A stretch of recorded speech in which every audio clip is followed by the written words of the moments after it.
नमस्कार विद्यार्थी मित्रों। आज हम शब्द के भेद देखने जा रहे हैं। शब्द के भेद किस तरह के होते हैं? तो पहला होता है विकारी शब्द और दूसरा होता है अविकारी शब्द। विकारी शब्द का मतलब होता है जिन शब्दों में परिवर्तन होता है और अविकारी शब्द का मतलब होता है जिन शब्दों में परिवर्तन नहीं होता है। इस तरह से दो हिस्सों में शब्दों के भेद बटे हुए हैं। अभी विकारी शब्द यानी कि क्या, ये हम यहाँ पर देखेंगे। तो विकारी शब्द की परिभाषा कुछ इस प्रकार बताई है। जिन शब्दों के रूप में लिंग, वचन, काल और कारक के अनुसार परिवर्तन होता है उन्हें विकारी शब्द कहते हैं। जैसे कि लड़का, लड़की, यहाँ पे संज्ञा दी है तो लड़का, लड़की, मैं, मुझे, अच्छा, अच्छी, अच्छे, चलना, चलता हूँ, चलता था। अविकारी शब्द बिल्कुल अपोजिट है। जिन शब्दों के रूप में लिंग, वचन, काल और कारक के अनुसार परिवर्तन नहीं होता है उन्हें अविकारी शब्द कहते हैं।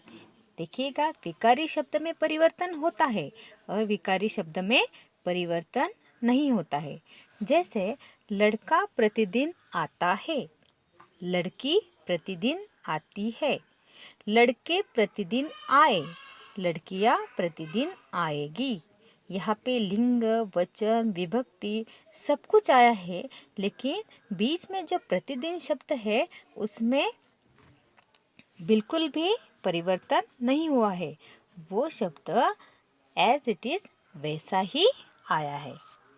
अभी देखिएगा शब्द के भेद। शब्द के भेद क्या है? विकारी शब्द से कुछ भेद पड़े हैं और अविकारी शब्द से कुछ भेद हमें मिलते हैं। तो विकारी शब्द में कौन से चार भेद है? संज्ञा, सर्वनाम, विशेषण और क्रिया।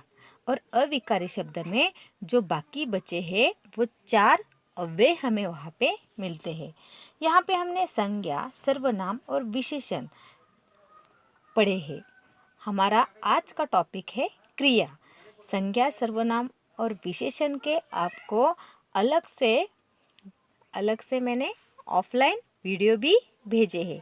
अभी जो है वो क्रिया हम देखने जा रहे हैं। उसके बाद देखिएगा क्रिया। क्रिया यानी कि क्या? क्रिया यानी कि आप यहाँ पर देख रहे हैं कि कुछ चित्र यहाँ पर दिखाए गए हैं। जैसे कि तोता मिर्ची खाता है। उसके बाद बच्चा यहाँ पे क्या कर रहा है? दौड़ लगा रहा है। तीसरे चित्र में धूप छाई है। तो इस तरह से तीनों चित्र में हमें कुछ ना कुछ क्रिया दिखाई पड़ती है। क्रिया की परिभाषा अगर हम देखेंगे तो ऐसे शब्द जिनसे किसी कार्य के होने या करने का बोध हो उन शब्द को क्रिया कहते हैं। उदाहरण देखिएगा, बच्चे बाहर खेल रहे हैं, राधा नाच रही है। यहाँ पे नाचने की क्रिया चल रही है, खेलने की क्रिया चल रही है और पक्षी चहचहा रहे हैं। यहाँ पे चहचहाने की क्रिया चल रही है। उपरोक्त वाक्य में खेल रहे हैं, नाच रहे हैं, चहचहा रहे हैं, ये क्रिया शब्द है। क्रियाओं के प्रकार हम यहाँ पे देखने जा रहे हैं। सकर्मक क्रिया और अकर्मक क्रिया, ये दोनों अलग अलग है लेकिन यहाँ पर एक ही दी है। दूसरी है संयुक्त क्रिया, तीसरी है सहायक क्रिया, चौथी है प्रेरणार्थक क्रिया। अभी क्रिया के प्रकार देखने के पहले हम कर्ता और कर्म किसे कहते हैं ये देखने जा रहे हैं। कर्ता यानी कि क्या? काम करने वाले को कर्ता कहा जाता है। वाक्य में जो काम करता है वो कर्ता होता है। उदाहरण देखिएगा, अभिषेक बर्गर खाता है। यदि आप वाक्य को प्रश्न पूछे काम कौन कर रहा है तो उत्तर हमें मिलता है अभिषेक। तो ये हुआ इस वाक्य का कर्ता। कर्म, कर्म यानी कि कर्ता जो काम करता है उसे कर्म कहते हैं। अभिषेक बर्गर खाता है। अभिषेक क्या खाता है? अभिषेक बर्गर खाता है, यानी कि बर्गर यहाँ पे हो गया कर्म। अभिषेक कर्ता, बर्गर कर्म और खाता है ये क्या है? क्रिया है यहाँ पे।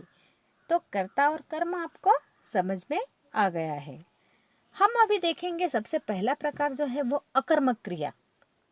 जिस वाक्य की क्रिया को कर्म की आवश्यकता नहीं होती है तथा जिस वाक्य की क्रिया का कोई कर्म नहीं होता है उसे अकर्मक क्रिया कहते हैं। उदाहरण के तौर पर यहाँ पर देखेंगे, दादाजी टहलते हैं, पिताजी फिसल गए। यहाँ पे कर्म कोई भी नहीं है।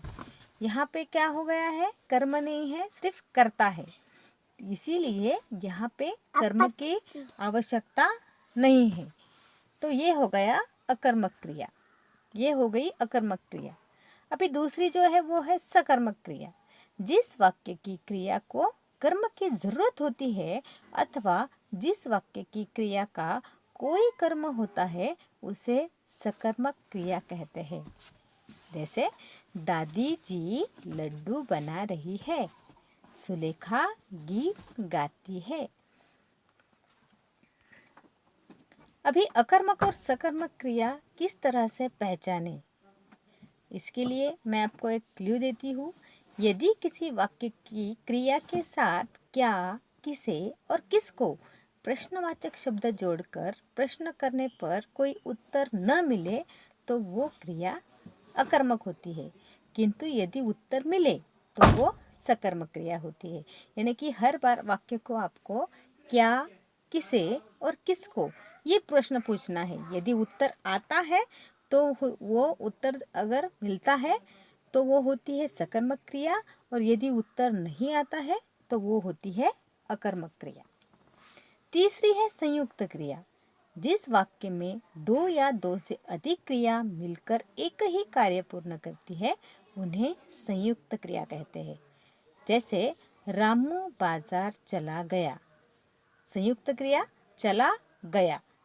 क्रिया एक्चुअली क्या है? गया है, लेकिन चला गया। रोशन रोने लगा, मोनू ने दूध पी लिया, हम स्कूल से लौट आए, सुधा पुस्तक पढ़ने लगी। उसके बाद है सहायक क्रिया। सहायक क्रिया की परिभाषा देखिएगा यहाँ पे। जो क्रिया वाक्य में मुख्य क्रिया के साथ आकर वाक्य को विशेष अर्थ प्राप्त करा देती है उसे सहायक क्रिया कहते हैं। जैसे कि पिताजी ने अखबार पढ़ा, पिताजी अखबार पढ़ चुके। पढ़ और चुके, पढ़ ये मुख्य क्रिया है और चुके सहायक क्रिया है। उसके बाद लास्ट की जो है वो है प्रेरणार्थक क्रिया। कर्ता कार्य को स्वयं न करके किसी दूसरे से करवाता है अथवा दूसरे को कार्य करने की प्रेरणा देता है। जिन क्रियाओं से इस बात का बोध हो उसे प्रेरणार्थक क्रिया कहते हैं। उदाहरणार्थ, शिक्षक ने छात्र से कविता पढ़वाई, रमेश ने नौकर से बाजार मंगवाया। यानी कि यहाँ पर कर्ता जो होता है वो क्रिया स्वयं न करते हुए दूसरों से करवाता है और फिर यहाँ पे प्रेरणार्थक क्रिया बनती है। धन्यवाद।